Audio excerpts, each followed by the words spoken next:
কাফেররা কি ভেবে দেখে না যে আকাশ ও পৃথিবী মিশেছিল,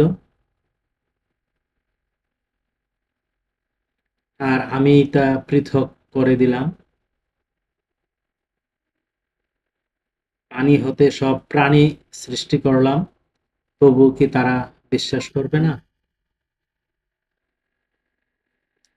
আর আমি জমিনে পর্বত সৃষ্টি করলাম, যেন জমিন টলতে না পারে,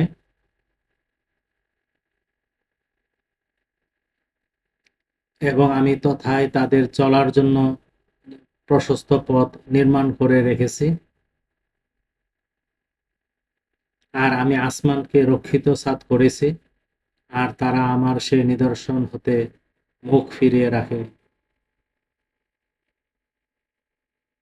আর তিনি রাত ও দিন এবং সূর্য ও চন্দ্র সৃষ্টি করেছেন।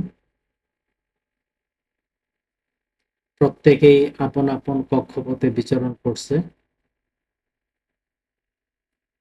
আয়াত ৩০ থেকে ৩৩, সূরা আম্বিয়া, আল কুরআন।